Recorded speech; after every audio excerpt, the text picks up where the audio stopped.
Hello. In this presentation, we will be dealing with few of the most commonly encountered infections and which are actually potentially fatal if they are not treated properly, if they are not diagnosed earlier. And those two potentially fatal conditions are which have been encountered more frequently among the physicians include tetanus and gangrene. So let us discuss about this tetanus and gangrene in detail for better understanding. So first, let us go with tetanus.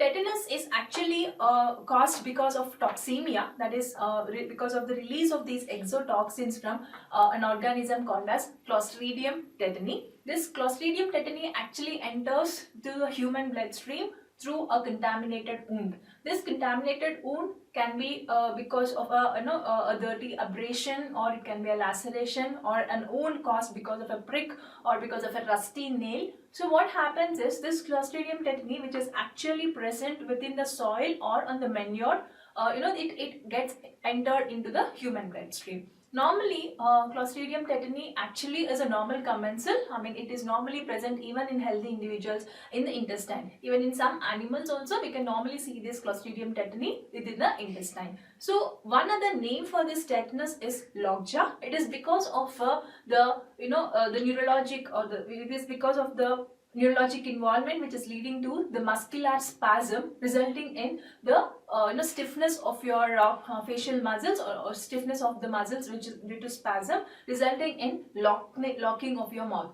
Okay, so it is one of the most pathognomic feature of tetanus, and hence tetanus is also called as lockjaw. Normally, tetanus is characterized by a triad of muscle spasms, where it will have rigidity of the muscles and also certain autonomic dysfunctions. Okay, these three features conglomerate to form tetanus like condition or tetanus.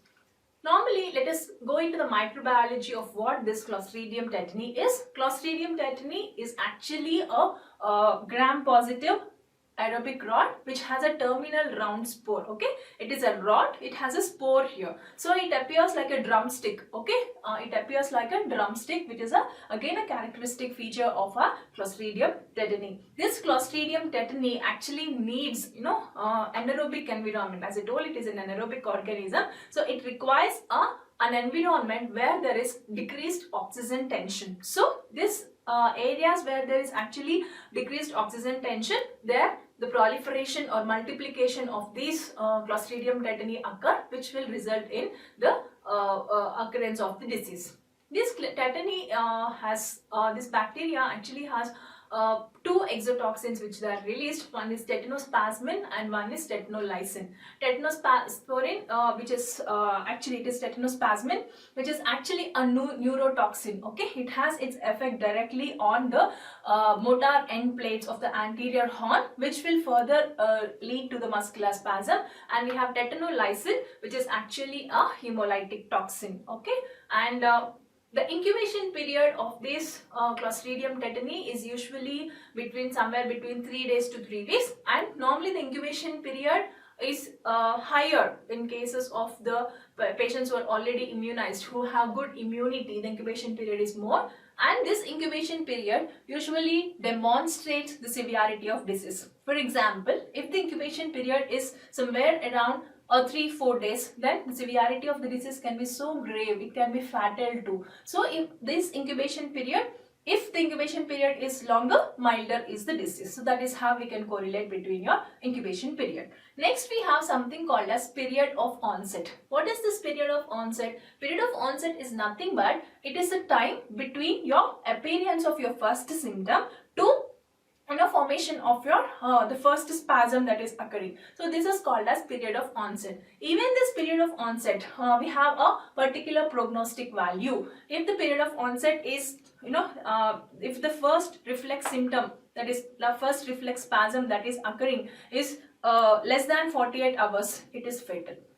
So if the period of onset is again in a longer period of time, then it is usually the prognosis of your tetanus is usually good. Okay, so remember, incubation period is always followed by the period of onset. This both has an important value in case of tetanus infection.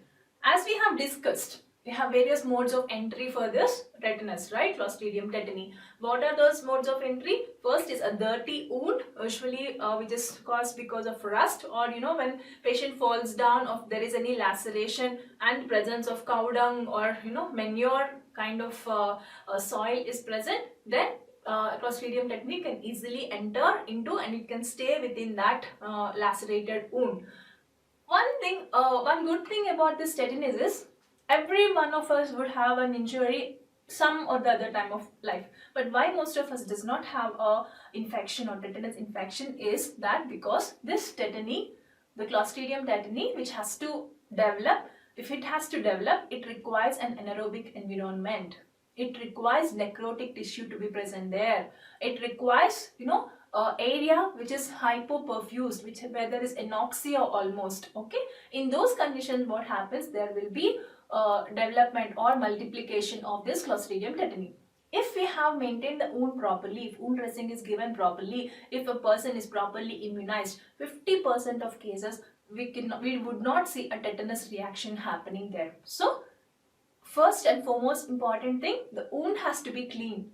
You should not have a dirty wound or a rusted instrument that has been pricking. Whenever we see a rusted instrument that has been pricking, go for a tetanus toxide immediately. Okay, next we can see in cases where there is umbilical cord, even through umbilical cord, what happens? There is some, in few places still there is this, culture or this heritage kind of culture kind of thing where after umbilical cord is cut, they put cow dung there. Okay, when we are actually taking this manure or soil or cow dung and putting it there, it directly enters into the neonate's blood and thus resulting in it can lead to an acute tetanic attack where child can be, it can be potentially fatal there. And in case of subcutaneous injections, especially of emetine or quinine, also can lead to the muscular spasms. It can lead to tetanus. We have hospital acquired infections. Why hospital acquired infections? Because as I told you already, tetanus is actually a natural commensal within the intestine. Sometimes what happens is,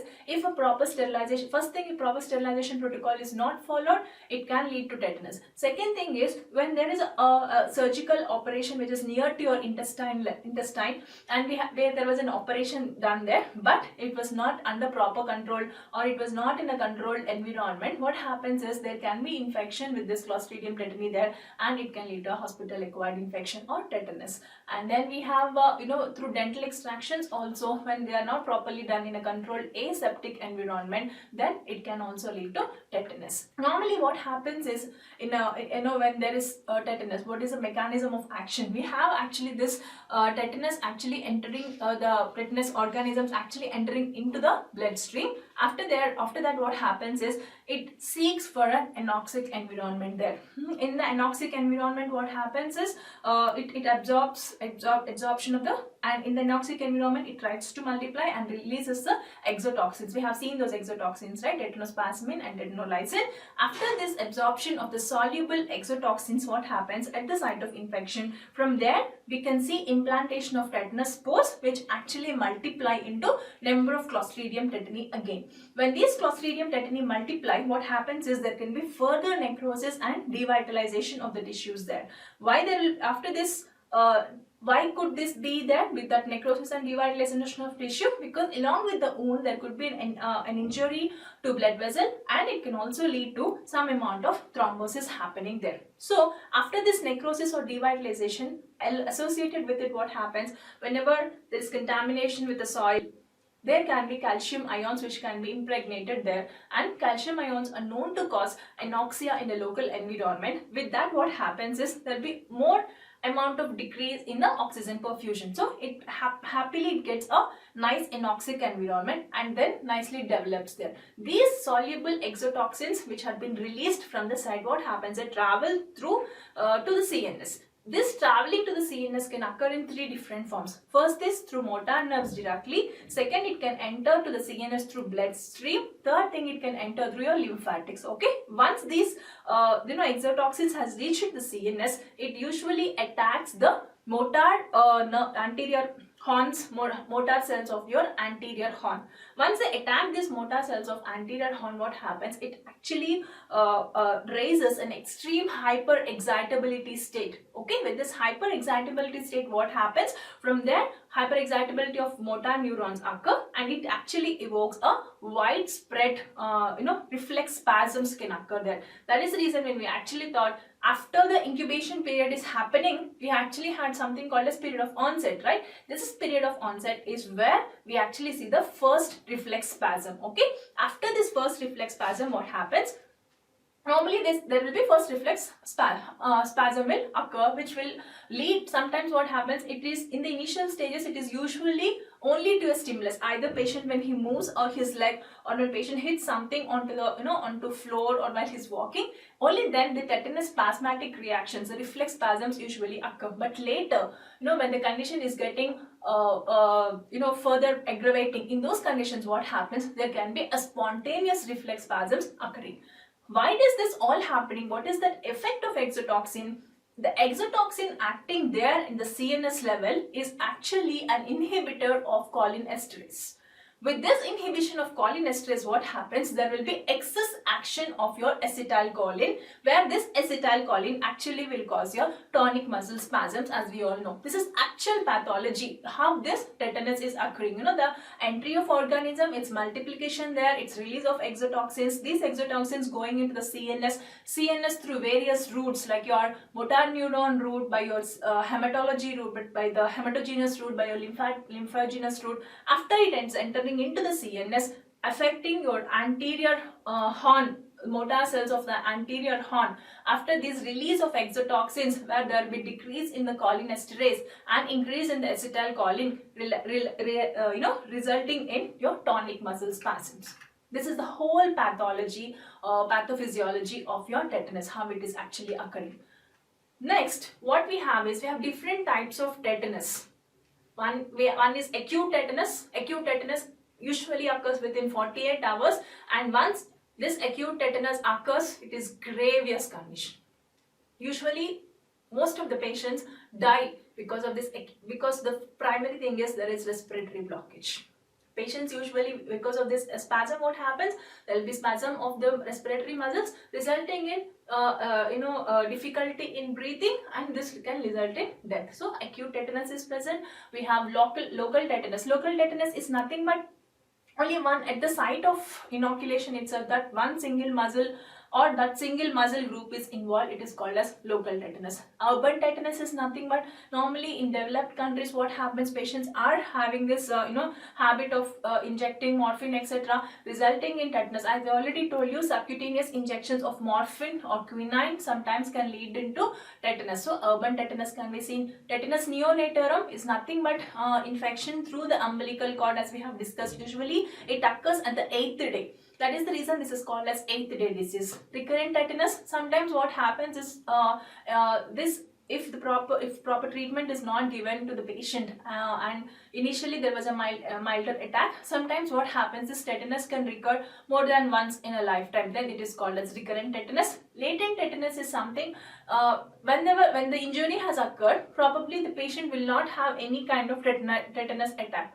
But this tetanus attack can occur after 1 or 2 years, where actually the once after the immunity levels have been fallen down. Okay, in those conditions it is called as latent tetanus. That is, at the time of injury, at the time of entry, there is no infection or no tetanus condition. But after some period of time, when the immunity level of the person has dropped down, if tetanus attacks back, then it is called as latent tetanus. We have something called as cephalic tetanus. Cephalic tetanus, it is usually because of any irritation or paralysis of your cranial nerves, and this cephalic tetanus usually affects your facial nerve, and it also can affect the glossopharyngeal nerve, hypoglossal nerve, and the ocular nerve. If it attacks the ocular nerve, we can see ophthalmoplegia can be encountered. If it attacks your hypoglossal nerve, we can see difficulty in speech, we can see difficulty in deglutition, that is dysphagia, and we can also see trismus. Okay,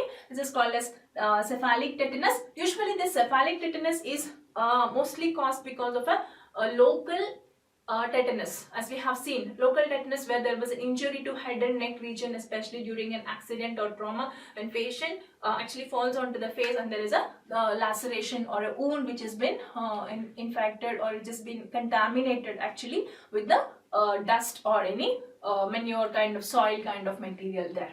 And we have something called as puerperal tetanus. Puerperal tetanus is nothing but it is a septic abortive tetanus, usually seen in case of abortions where the proper septic conditions has not been maintained, where aseptic conditions are present. And we have something called as post-operative tetanus, as we have discussed earlier. And we have something called as bulbar tetanus. It is nothing but spasm of muscles of that have been involved in deglutition and in respiration. That is called as bulbar tetanus. Otitis tetanus is again tetanus of your of the ear, okay, involving your ear nerves.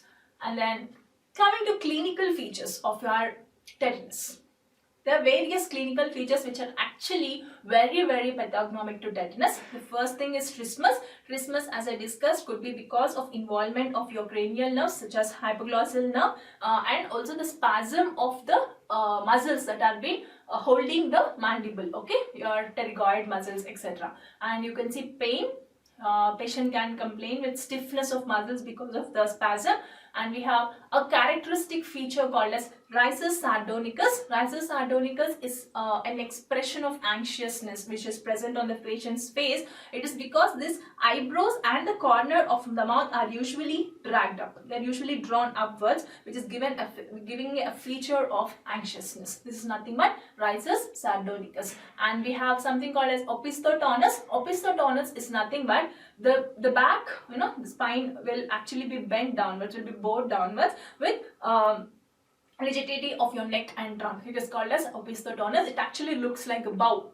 You have the bow and arrow, right? It actually looks like a bow. That is the reason tetanus is actually called the first, in the Sanskrit it is called as Dhanurvata. That is because Dhanurvata is nothing but it appears like a Dhanurbanam. Dhanur is nothing but is your bow. The opisthotonus is again a pathognomic feature of your tetanus. And initially we can see these reflex spasms usually, as I told you, occurring sometimes, it is only following a stimulus, but later these reflex spasms can usually occur spontaneously also. At this spontaneously occurring reflex spasms, what happens is there will be an intermediate period, right? There will be a period of no spasm. In this period, what happens is there will be incomplete coming back of relaxation of the muscle. Incomplete relaxation of muscle will be present, which can lead to rupture of psoas or rupture of your abdominal muscles. See, this is a picture of opisthotonus. We can see nice, the bowing of the back. Because of the bowing of the back, with stiffness of your neck and trunk can be seen. Even in a children also we can see this characteristic feature of opisthotonus. Next features which include are generalized convulsions can be present. As we have discussed, dysphagia will be present. Sometimes what happens is slight manipulation or palpation of any part of the body can result in muscle rigidity and cramps. Okay, this is again one of the feature of tetanus. And we see other constitutional symptoms like we will see increased body temperature but may not be very high body temperature. We will see increased pulse. We can see cyanotic, patient will become cyanotic. This is because of respiratory dysfunction, and this is again an ominous feature, okay, of tetanus. And next, as I already told in the earlier, the starting, I told you that it is actually a triad, right? It is a triad which has autonomic dysfunction along with it. Autonomic dysfunction, this can include tachycardia, hypertension and sweating, which can alternate with bradycardia and hypotension. These features, they actually comprise of the autonomic dysfunction features of tetanus.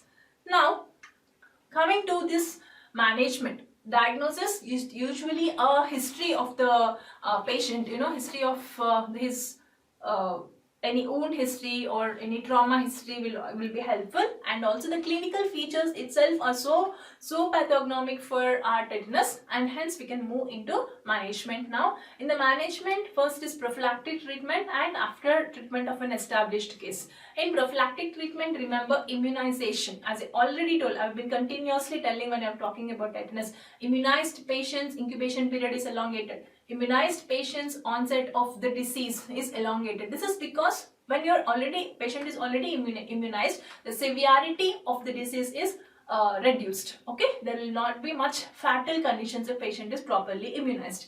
When we are talking about immunization, we have two types of immunization. One is active immunization and one is our passive immunization. In active immunization, we have a formal toxoid, or we also have a alum precipitated toxoid, and even now we have another kind of toxoid, which is aluminium phosphate adsorbed precipitated toxoid. Okay, we have this tetanus toxoid where it is being adsorbed on aluminium phosphate, and then we have triple antigen. Triple antigen is nothing but DTP vaccine, where the tetanus toxoid is given along with diphtheria vaccine and pertussis. Pertussis is nothing but is whooping cough, and it is given as a triple antigen vaccine, and it is usually, if it is given in greater than 6 years of age, we will give about 0.5 ml is taken, and it is tetanus toxoid is given in IM. Normally the left deltoid muscle is the site of injection, or we can go with gluteal region also. Normally the booster is given about 4 to 6 weeks of time, and after 6 to 12 months of time. Next we have something called as passive immunization. In passive immunization, we have equine anti-tetanus serum and we have human anti-tetanus globulin, also called as Humatet. Humatet is actually one of the most commonly used vaccination in case of passive immunization, and this passive immunization is given usually in patients who are non-immunized. Okay, in equine ATS, what happens, we have certain disadvantages with it. One thing is, every time we give an at the time we give this equine ATS, we also have to do a skin test. Without skin test, do not give equine ATS. Okay, and this equine ATS can be given in about 1500 international units. You can give it either in subcutaneous or intramuscularly, and human anti-tetanus globulin is usually 100 times more better than your equine ATS, and it can also be given IM or IV at 250 to 500 units. It can be given IM or IV in case of this Humatet. And next thing is wound debridement. Very, very important thing is wound debridement. You remove the necrotic tissue, remove the blood clot, remove of all the dead cells from the wound. Most of the times you don't see tetanus occur, nil tetanus. Because, as I already told you, the Clostridium tetani requires an anoxic environment that it can be provided only by this dead cells, necrotic tissue and blood clot.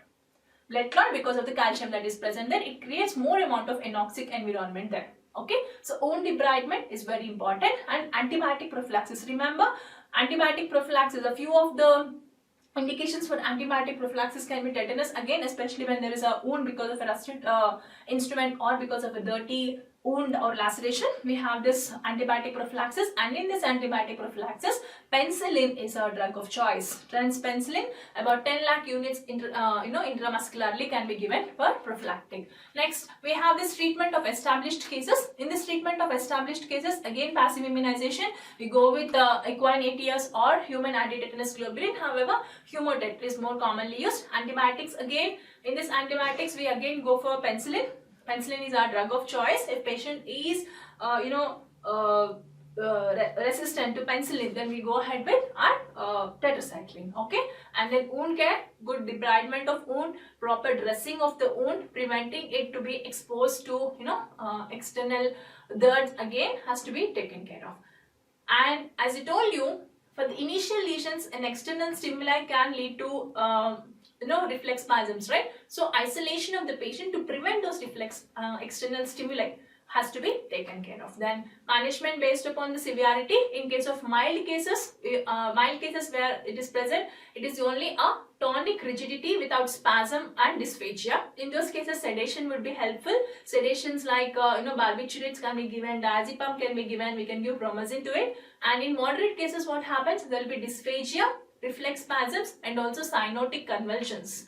In those cases, because of dysphagia, what happens? Patient cannot eat properly. In those cases, we have to give a nasogastric tubing. Remember, we are doing a symptomatic treatment. We are treating every particular symptom when you are treating a tetanus. We have to catheter for urine. We have to sedate the patient, like similarly with barbiturates or promazine or diazepam again. Tracheostomy. Tracheostomy, because if it can, in tetanus, if there is spasm of the respiratory muscles and leading to death, in those cases, if required, we go ahead with tracheostomy. In case of very severe cases where patient usually have a cyanotic convulsion, we go ahead with muscle relaxants. Muscle relaxant here can be a tuberculin. Tracheostomy might be sure indication here again. Sedation with pentothal sodium has to be given, and nasogastric feeding has to be given here in case patient is not able to swallow. Okay, in this is usually done in very severe cases. Catheterization of urinary bladder and IV fluids and electrolytes also have to be given. What are the various, as I told you, tetanus is potentially fatal, right? So what could be those causes which can lead to death? One is lung complications. Lung complications, especially your pneumothorax or bronchopneumonia. And after this, patient might aspirate.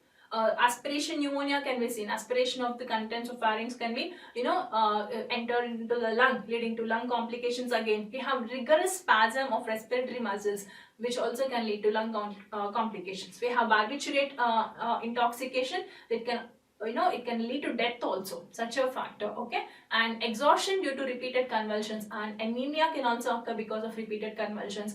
And because of these exotoxin effects, what happens, there can be hyperpyrexia, which can also involve, the brain, the CNS system, resulting in death again. So this is about tetanus, various, etiological factors of tetanus. We have seen their clinical conditions and also how to manage it.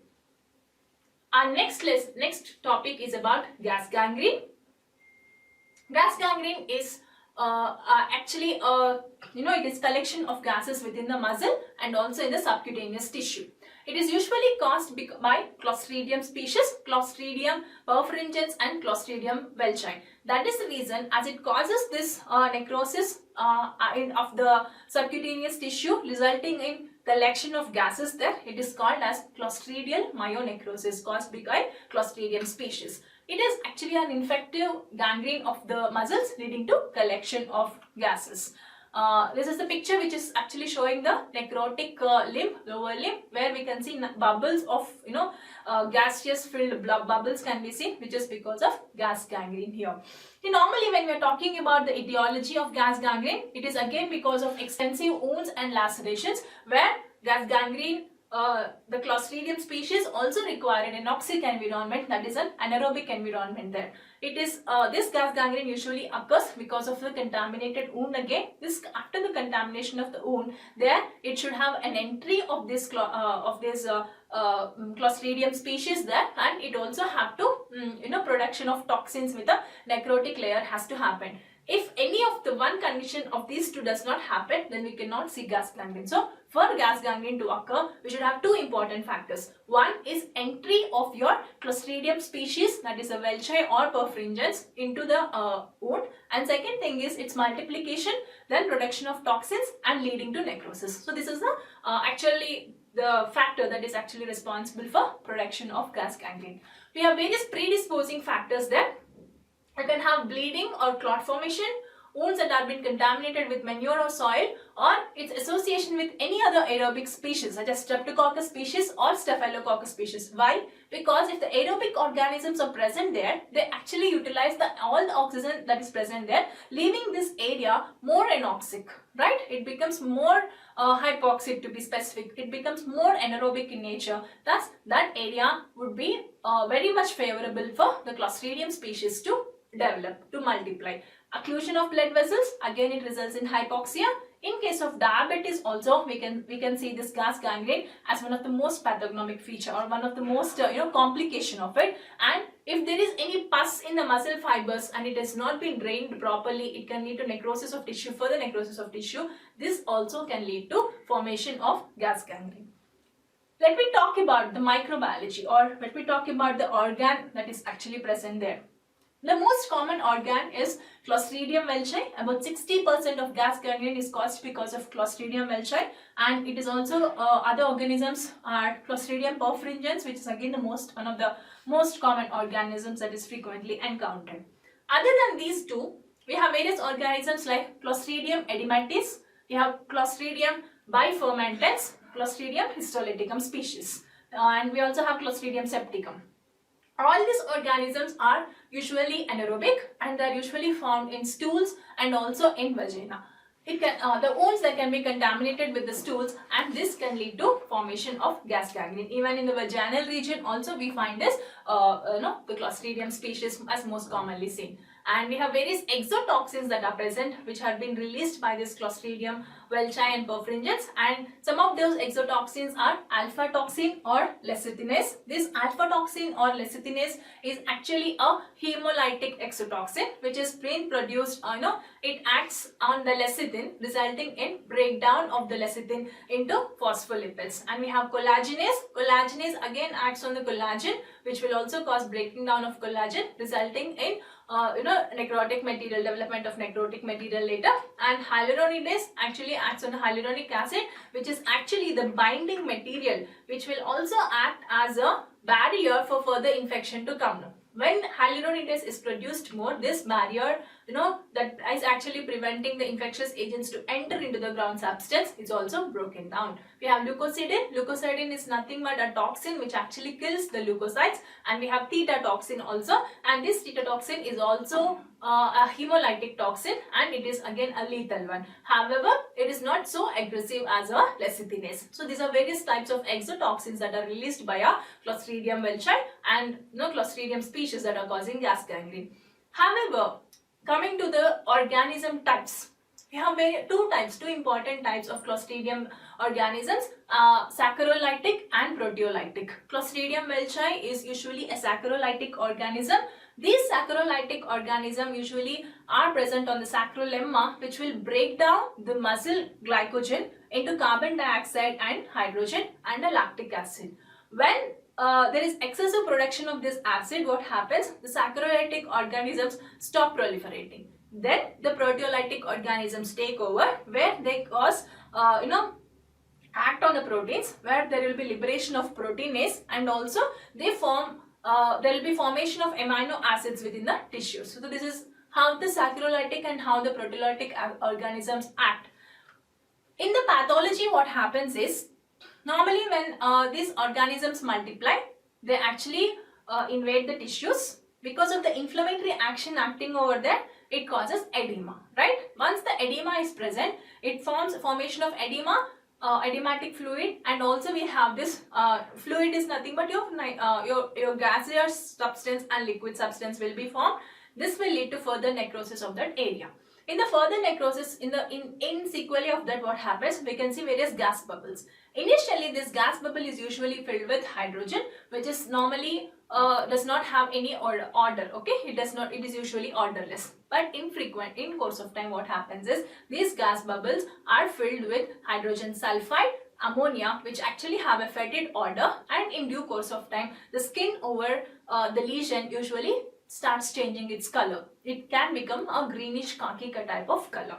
Now coming to the types of gas gangrene, we have various types of gas gangrene. One is Clostridial cellulitis. This Clostridial cellulitis usually is more crepitant in nature. You can easily have this crepitance, we have that crackling sound usually can be present, and necrotic tissue is actually involved in case of Clostridial cellulitis. You cannot see Clostridial cellulitis in a normal skin. It requires a necrotic tissue to grow, to develop. Normally it is a seropurulent discharge can be seen from this layer, and it has a foul smelling, and usually it is extended to the local region. And single muscle type, where gas gangrene involving only one single muscle, and group type, or a group of muscles of the same type are being involved. Massive type is one that whole bunch, like a whole mass of limbs, mass of muscles are being involved in case of massive type. And we have fulminating type, where it is extending beyond the limb. Okay, one limb is involved, it is extending beyond that limb, is called as fulminating type. Coming to clinical features of it, we have various clinical features. We have constitutional symptoms are present, where patient can present with fever, they can have rapid pulse, there will be fall in BP, patient will have pain, especially in the involved limb will be present. Okay, and associated with it, we can have a brownish foul smelling discharge.